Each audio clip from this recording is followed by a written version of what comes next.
back to Access Anime. My name is Henshin Ikeda, and today I'll be doing a walkthrough and review of Btooom Episode 7. Now, if you remember from last episode, we see Tier. He's been injured by the Komodo dragon, so his leg's not doing so well.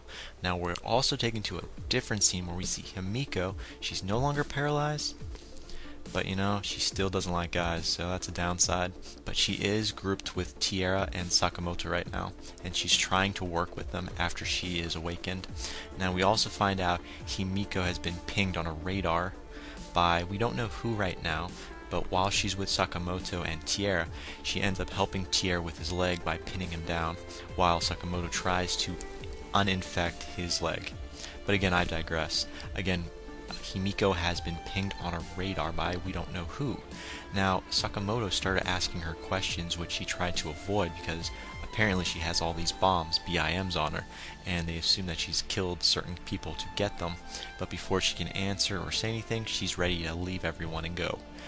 But Sakamoto doesn't want her to leave, and just before something happens, again, she was pinged on radar by we don't know who. But instead of her walking away, Sakamoto basically says, "You're going to stay here, I'm going to be the decoy," and he ends up leaving. But that's where the last episode ended. This is a new episode, so let's dive right in. And again, I'll hold my final thoughts and my rating at the end of the clip, so stay tuned. But let's dive right in. Well, let's get started. Now, we open this episode not exactly where we left off. We actually are in the Btooom game. So we're in the video game world, not the real world right now. And again, we're in Btooom. We see Sakamoto getting married to the video game version of Himiko. Now, kind of interesting, Sakamoto actually wants to see Himiko offline in real life, but sadly Himiko doesn't want to ruin a good thing, so she says no. Now, I'll get back to that little scene later on in this episode, because what doesn't make sense, in my opinion, this is the video game Himiko, and the offline Himiko is totally different apparently, but I'll get to that later on. But that was the opening scene. Moving on. Now we're taken to a different scene where we see exactly where we left off from last episode. We see Sakamoto becoming the decoy and running away from Tiara and Himiko, kind of trying to draw out whoever was following them, and pinged Himiko. So far whoever pinged Himiko knows there's only one person right now. So again, you see Sakamoto running through the forest, and out of nowhere he's been pinged. His radar goes off, someone's pinged him, and out of nowhere, Musashi appears with a knife. I didn't think he was the one actually trailing Sakamoto. I thought it was the other guy, Oda, but this was an interesting shocker. But again, we see Musashi. He's got a knife, and apparently Sakamoto's trying to reason with him, and then becomes more defensive when Musashi doesn't want to do anything. Now, the sad part is, Sakamoto says the words, "Work with us," keyword us meaning more than one. Sakamoto kind of screwed himself over because Musashi is not dumb. He remembers those words, and it kind of bites Sakamoto in the ass later on. Now we see Natsume also appear, and if you don't remember who Natsume was, he's the lawyer that was with Kira, so that's kind of interesting. And if you remember, Natsume was actually really nice, but somewhat of a weak character because he ran away. In this episode, we see a disgusting side of him, which I do not like. But again, I kind of saw that coming. But sorry, I digress. Again, we see Natsume. He pulls out a bomb on Sakamoto, knocking him out, per se. Now, when he awakens, we see Sakamoto kind of with Natsume and Musashi. And they have all of his equipment, his bombs. So that was kind of sad. Now, as soon as Natsume actually threw the bomb out, and it exploded, we see Himiko and Tiara see where the bomb went off, so they know exactly what direction Sakamoto supposedly is at, but they don't know if he's alive or not, so they're kind of in puzzlement. But again, we're taken to a different scene where we see Sakamoto and Natsume, and you're hearing, I guess, Natsume becomes really disgusted with what's happened, and although he's teamed up with Musashi, he basically says, well, why don't we just get rid of Sakamoto here and now? We have, his bombs, but this was kind of stunning. Musashi doesn't want to kill him. Here's the reason, because of what Sakamoto said, because he said work with, keyword, us, so he knows there's more than one person. So that was kind of interesting.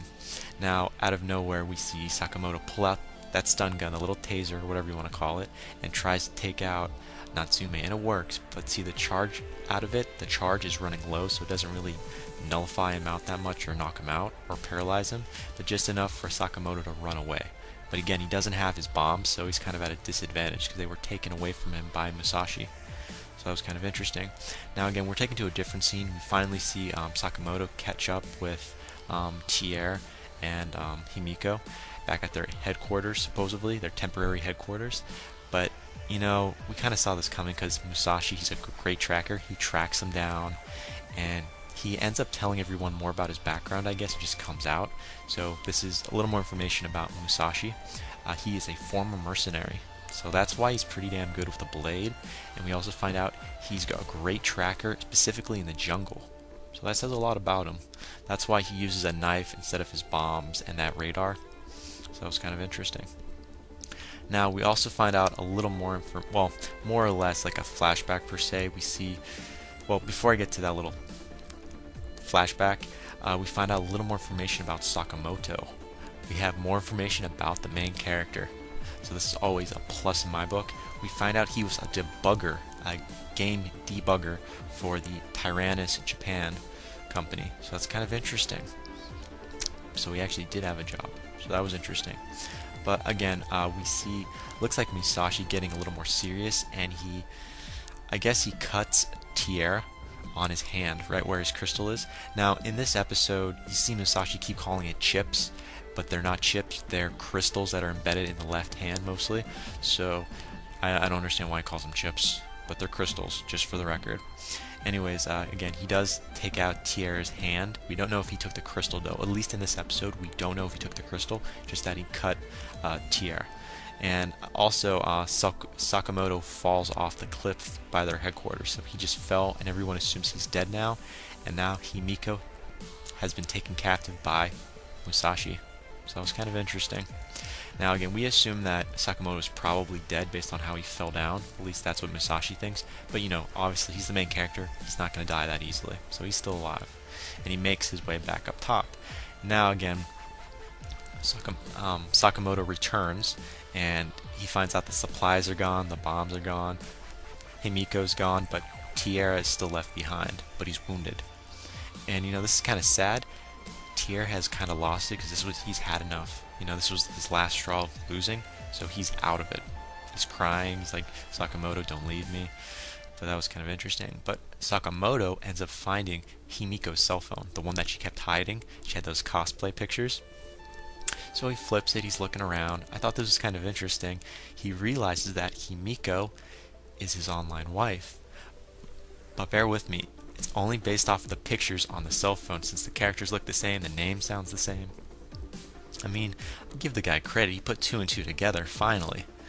Now, I guess that kind of strikes a chord with him, so he's like, wait, if Himiko's my online wife from Btooom, I gotta do something. So he breaks down and he runs right after Himiko. Now, Tiera, he's already breaking down. He's like, don't leave me, Sakamoto, don't leave me. He's crying. And at this point in time, I'm like, Tiera, you're no longer the good guy anymore. You've broken down. He was literally crying, and it looks like Sakamoto was going to stay with him, but he doesn't. He goes right after Himiko. So that was kind of interesting. And we're taken to a different scene where we see Musashi and Nakume. And this is what I don't understand, because Natsume we're seeing a really dark side of him. A sick lawyer dark side. And again, I saw this coming. I did see this coming. So we see Himiko. She's tied up on the bed. Very interesting.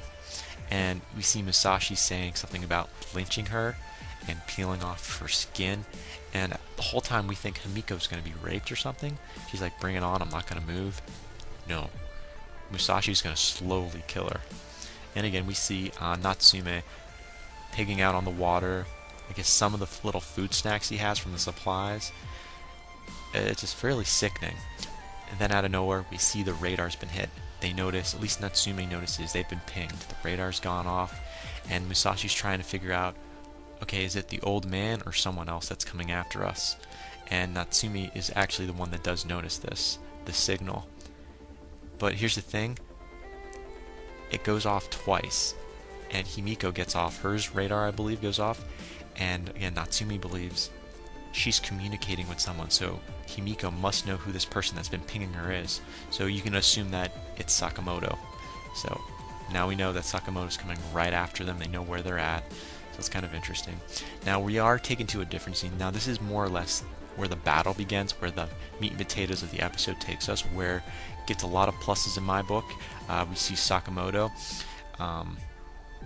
He sets up his BIMs like as a trap, one in the room that he's at, and I guess that's all he did, just to make sure no one could get to Himiko. So his little bomb is set up there as a trap. Now we see Natsume has been told by, I always keep pronouncing his name wrong once in a while, but Musashi. Musashi tells Natsume to set his bombs, because he also has those timer bombs, to 3 seconds. And because he said that, it's going to bite him in the ass also at the end of this episode. So, but again, at least he's being a little he's motivating his partner to, set traps up and set his bombs to 3 seconds for, instant impact. Now, they're basically going after Sakamoto because he's now in whatever little base they're in. And it looks like Musashi knows where he's at, and he sends Natsume out to get him. And it looks like Natsume was taken out by Sakamoto, but he wasn't. And it looks like Sakamoto's heading for Musashi. And just when it looks like Musashi's about to jump up and kill Sakamoto, it turns out to be Natsume. So that was kind of interesting. I don't know how he pulled it off, but he did. And now we see Sakamoto. He's about to enter Himiko's room, and he notices he actually catches the trap that Musashi set up and deactivates the bomb. Now this is where we get a little information, more information about the game on this island. Now apparently if you disable a bomb, it becomes yours. If you can disable an active bomb that's been thrown at you or that's been set up and you deactivate it, it is now yours. So now Sakamoto has at least one bomb so far, because remember Musashi and Natsume took his bombs that he had on him, so he doesn't have any, but now he has one bomb on him. So that's kind of interesting. Now again, now that we know a little more about the game, this is starting to make a little more sense on why this island is set up the way it is. It makes perfect sense. It reminds you of the Btooom game, but it has a little kind of twist and quirks in it. But sorry, I definitely digress. Now we see Sakamoto and Himiko. He unties her and he brings up, this is where we do a little catch up in the episode, because he ends up saying, "Your name's Himiko." And Himiko picks up like, "How did you know my name?" It's like, "Yeah, I went through your phone. You remind me of a girl from Btooom. In fact, have you ever played it?" And this is what I thought was kind of weird, because I could have sworn we already know that she did play Btooom, because she says it, and her name is Himiko. She denies it. She's like, "No, you must mean someone else." I think she's lying. She's just lying. But again, Sakamoto's he basically says, well, there were like 3 million copies of this game sold, so Himiko is a common name, and there are a lot of players, so they go about their business, and they're getting ready to leave. Now we see Musashi. The radar goes off, so they know, Musashi now knows that Sakamoto is in fact with Himiko, and this was all a big ruse apparently, and that he was questioning his bomb never went off. He actually notices that, so it's kind of interesting. But again, we're taken to a different scene where we see Musashi has Himiko. Now Natsume has been defeated, because apparently he does a run-in with Sakamoto, and Sakamoto does in fact use the bomb he picked up and throws it at Natsume, and as of now, Natsume, he's dead. He's been taken out, so it's kind of interesting. But again, Musashi now has Himiko, and this is kind of a one-on-one battle now, because Himiko is now being held captive, and sadly, Sakamoto does not have any more bombs. He's out of bombs, so that's kind of sad. Now again, Musashi's a really twisted man. He takes it, he throws down his knife. He says, "Come on, Sakamoto, just you and me, hand to hand." Because this is what Musashi puts together between everyone that's here right now and how many crystals, including his dead partner, 8 crystals, so he can get off the island. But he assumes that Himiko still has the crystal from Ikichi, which in fact she doesn't. Tier actually has the crystal. That's kind of interesting. And I also find this interesting. Tier still has all his crystals. He may have lost his supplies and bombs, but he still has his crystals. Kind of interesting, because you know, Musashi would have found them if he was paying attention. Just putting that out there. Now, sorry, I digress. We do see Himiko and Sakamoto now. It's kind of interesting because we see Sakamoto battling Musashi. He goes for the knife instead of doing hand-to-hand combat, and Musashi's not impressed. He kind of figured, because he's like, yeah, they always go for the knife. But Himiko jumps out and saves Sakamoto at the last moment and pulls one of Musashi's bombs, and it goes off. It's a toxic one that came from Himiko. So that was kind of interesting. Now, again, they're running. Sakamoto and Himiko are now running, and the gas is filling up the building. Sakamoto spots an open air vent, and he jumps up and he gets out, and he pulls Himiko out. But just before Himiko gets out, I didn't see this coming. I thought Musashi was dead for the count. No, he wasn't. No, he wasn't. Sorry for that randomness, but no. He's like dying. He's almost half of a corpse now, but he grabs Himiko's leg, and he's pulling her down. It's like, no, this isn't the last of him. Now, somehow, you see a little bomb fall to the ground, and it distracts Musashi, and he lets go of Himiko's leg because he thinks it's this bomb has like 10 seconds left because it belonged to Natsume, and it was just dropped on the ground. It was set to 3 seconds, and remember, Musashi was the one that told Natsume to set all of his bombs to 3 seconds to take out Sakamoto. It took him out. He's dead. So officially, you got me right, Musashi, he's gone. He's finally down for the count. And that's generally where the episode ends. So that's kind of interesting. But there was a little more toward that battle. After the battle ends, Sakamoto's the clear winner with Himiko.